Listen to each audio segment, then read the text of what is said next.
Yeah, I have a rather lengthy title, and I think it connects very well to what we have already seen so far in the presentations.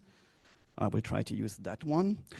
Just to give you a little bit of context from where my experiences come from, DFKI is a non-profit research institute, works more or less like Fraunhofer, so we live by doing projects for German ministries, for public administrations, for communities, for states, or for industry partners or European Union, and we have different sites. I come from Kaiserslautern, and our living lab with these 4 people as core personnel that you see here is situated in Kaiserslautern.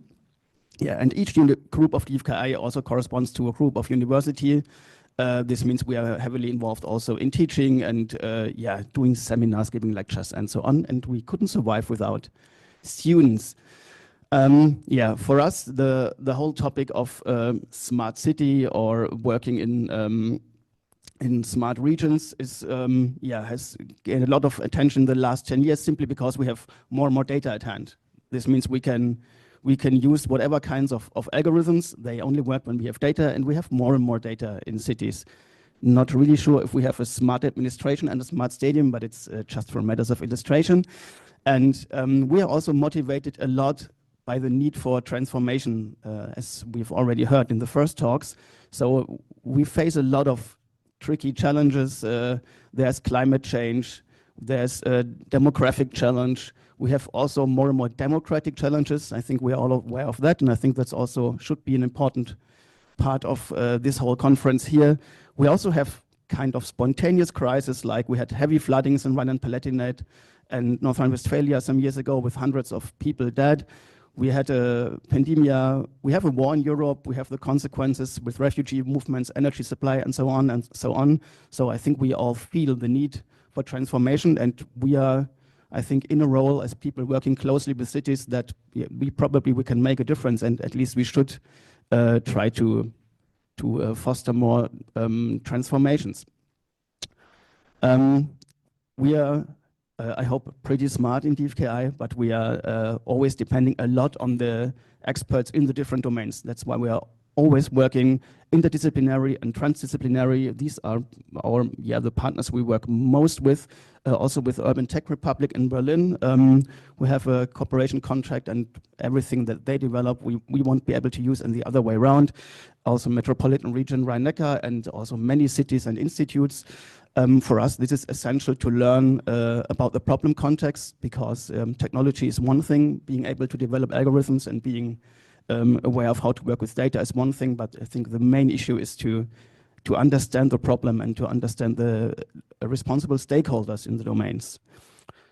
Yeah, and we do this usually in these projects by developing prototypes or demonstrators. We also try to develop some cross-project infrastructure that survives after the end of the project. We do lots of publications and studies, and we also do a lot of knowledge transfer, and I think this is something that gets more and more important when we want to make a difference, and when we want to get outside of our communities, because we are usually kind of aware of these problems.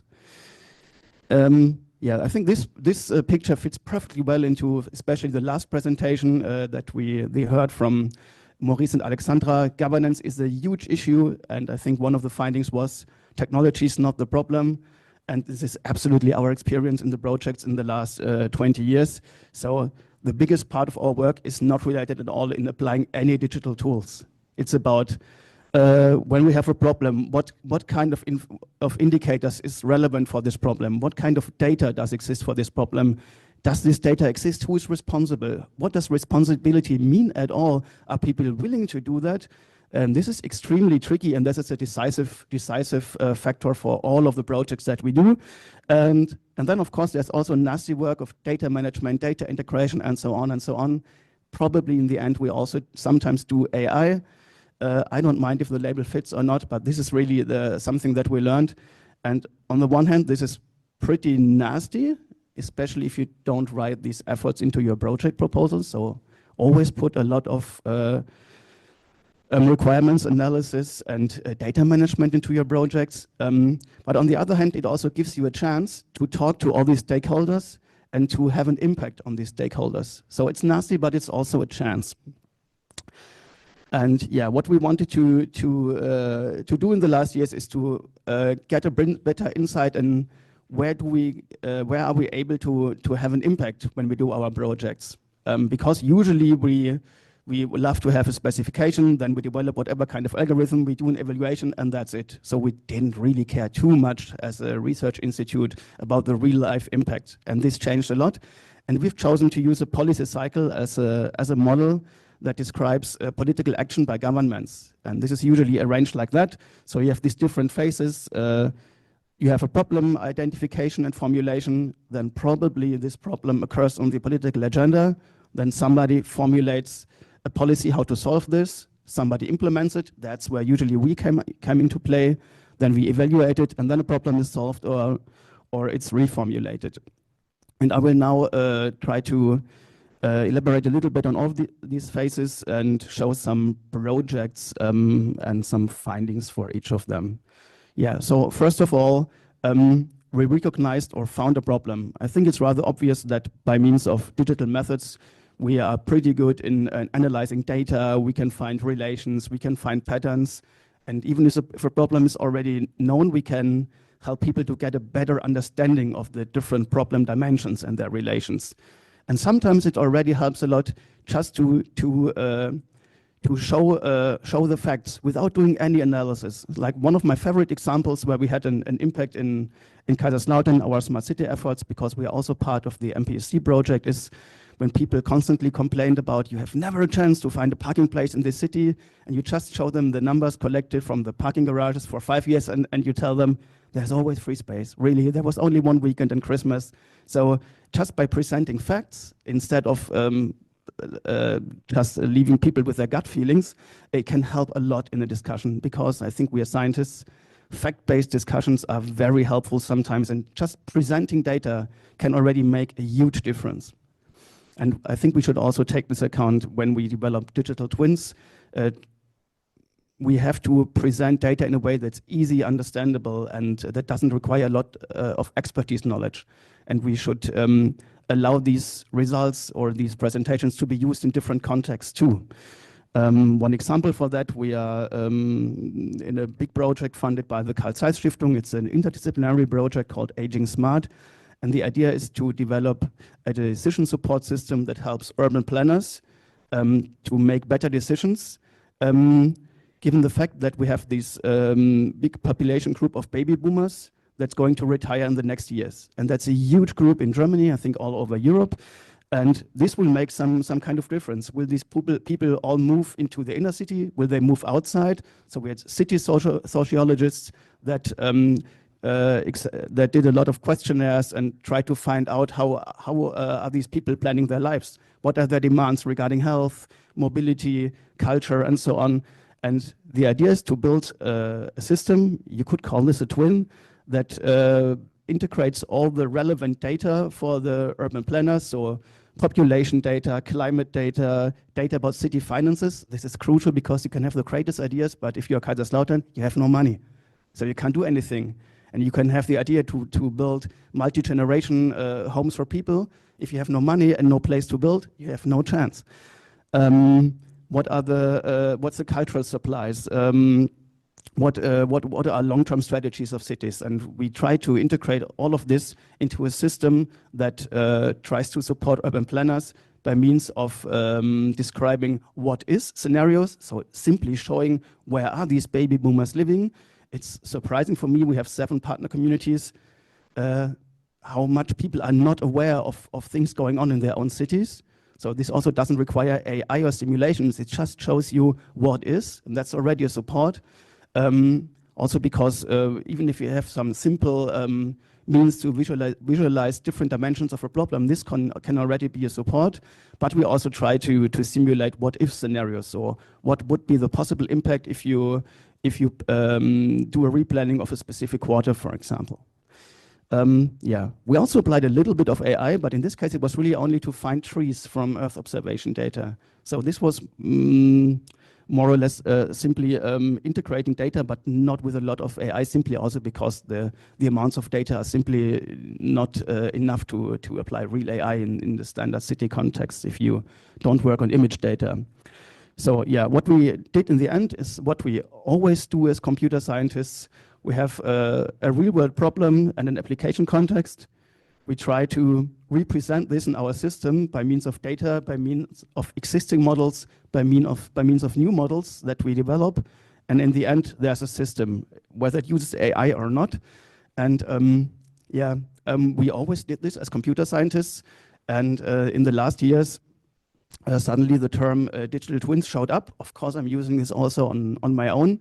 But as we already heard from Gesa in the morning, it's a bit tricky to use this term, I think, because it raises expectations like warmth or truth, and it comes from industry. So it's digital twins are used to build a system that should be 100% deterministic. It's a physical concept, and I think a city is more like an organism. So it's very tricky for me to use this term. I use it still, but I think it needs a lot of clarification because our twins rather look like this, or sometimes like this. So it's really tricky for me because it raises expectations. So we always need to agree before we talk to people, what do we mean by means of a digital twin? When I talk to urban planners, it's always like, 3D. It's like, no, we don't have 3D, I'm sorry. But so, though I understand why people use the term, but if I had the choice, I would stop it because it causes more problems than I think it helps. So maybe we identified a problem or we understood it better. The critical issue in this whole process, the absolute gatekeeper is what can we do to put this problem on the agenda of politics. So what is followed in the future and what is just noise in the background. That was not our standard task as researchers in the past. I think whether we want or not, if we want transformation, we need to put more effort into this.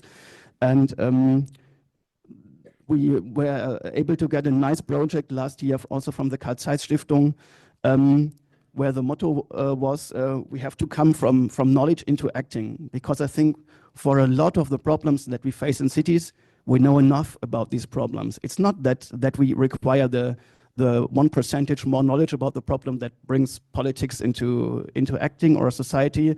It's something else. So we developed this project idea to use embedded AR visualizations to foster transformation of urban spaces. That's a project led by University of Applied Science in Mannheim from Till Nagel, my colleague Martin Berchtold, who's an urban planner from Kaiserslautern, and us in DFKI. And the idea is to make information about climate change available for normal, non-expert citizens in an easy, understandable way. So you see here in this story, in the first row, somebody can approach a place with a standard mobile phone. Ideally, this works everywhere in every city, but we choose Kaiserslautern and Mannheim as sample cities here. And you can see data like in this example, it should be CO2 emissions in easily understandable metaphor in the forms of AR. So like little bubbles showing up. And in the second row, you see the second dimension of the project. People should be able to do planning on their own. So the system should suggest relevant and also realistic planning options that would be available for a place. That's pretty tricky because what means relevant and realistic? Like you can, if you follow the discussions about the Gendarmenmarkt in Berlin, there are always different claims for public spaces. You have infrastructure in the ground, you have monument, what's Denkmalschutz? Monument protection. You have security issues like fireworks should be able to get there and so on. So it's very tricky if it's like possible to plant trees on a specific place. And also you have, I think this was already mentioned today, you have a lot of target conflicts. You cannot have a more densely populated inner city and at the same time have more green spaces. So you have many dimensions of such a possible planning solutions. And for us, it would be very important to also make these target conflicts visible in such a system. So and people tend to follow kind of simple solutions, but there are usually no simple solutions for these places, and there's also not a best solution for the development. So we want to foster a more democratic and fact-based discussions on such issues by making these different dimensions clear. And it's a wildcard project, so it has to have high chances to fail. We are still optimistic, but yeah, let's see what we can do in this project. It starts pretty well because newspapers are also very keen on this, and only 3 minutes left. Yeah, so next point is, when we landed on the agenda, there's a topic of policy formulation. So decisions are made on concrete measures to solve the problem. That's usually done by administrations also. There are some nice new means to propose solutions, like I think most of you have already seen this. It's called Dutch cycling lifestyle, and it generates an image based on real life image on how a future could look like. That's actually really the street I'm living in. They renovated it. Believe me, there's no green. There are still parking places. The ground looks a little nicer. And here I think we have to take care a little bit when we use digital twins or database solutions, that we do this in the proper way. And we see on this image here Robert Moses. He was a park commissioner in New York in the last century, in the 50s and 60s, and he used data as an evidence to build highways through poor communities. Yeah, not nice. This worked completely without computers. It also completely worked without AI.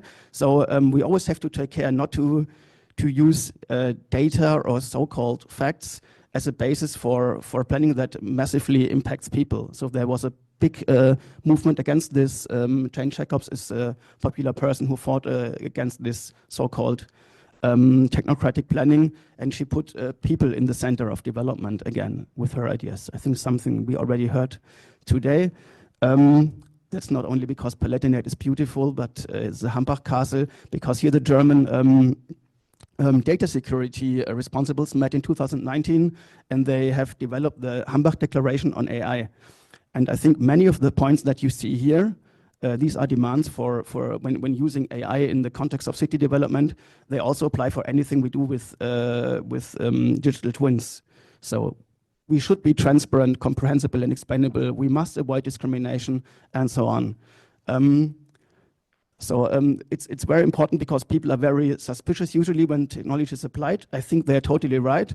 I always love to ask people of how if they think if this is also fulfilled by humans in their administration, and they are not, because I mean, you have here the Elb Tower, whatever. You can think about whether this was transparent, comprehensible, and explainable, and whether people are discriminated or not. So everything we demand from technology, we should also demand from people. And also another decisive point, we already saw this in the last presentation we heard, technology is not the problem.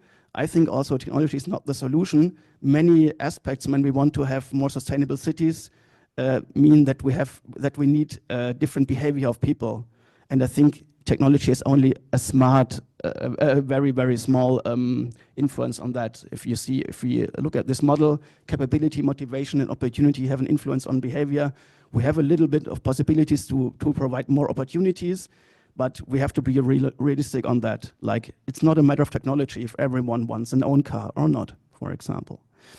Yeah, and no worries, I'm getting to the end soon, because that's our standard thing. Huh? We can implement solutions, we can evaluate these solutions, like we did here for Osnabrück in a project, an examination of whether a mobility hub is a proper place or not. So we examined where do people that cross these potential hub, where do they end up in the morning by analyzing floating car data. That's standard stuff that we do all the time. I think we can provide lots of good support when people have nice ideas, and we are also quite okay in evaluating that.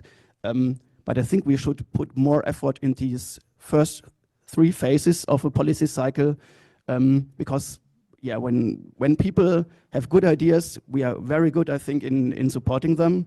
But technology and digital twins can never replace smart people with smart objectives that want to fight for them. So that's it. Thanks a lot, and happy to answer any questions.